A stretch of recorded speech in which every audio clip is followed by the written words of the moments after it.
আজকে বানাচ্ছি পেঁয়াজ পোস্ত। ফোড়নে নিয়েছি 5 ফোড়ন আর শুকনো লঙ্কা, আর এখানে আছে 6টা পেঁয়াজ আমি কেটে নিয়েছি ভালোভাবে, এই যে এইভাবে কেটে নিয়েছি। তেলটা হয়ে গেছে, এবারে পেঁয়াজগুলোকে দিয়ে দেবো।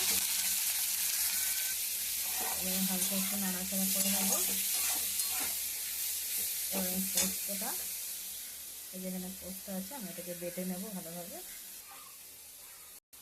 এখানে পোস্ত নিয়েছি, আর একটু নেবো, ভালোভাবে বেটে নেবো পোস্তটাকে।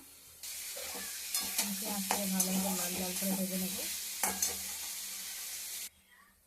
এই যে পেঁয়াজটা ভাজা হয়ে গেছে, এবার আমি লবণটা দিলাম।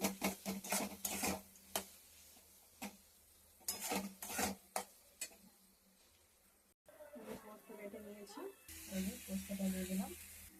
এবারে পোস্তটা মিক্স করে দেবো। এই যে আমার পেঁয়াজ পোস্তটা একেবারে রেডি হয়ে গেছে, এবারে নামিয়ে নেবো গরম গরম ভাতের সাথে।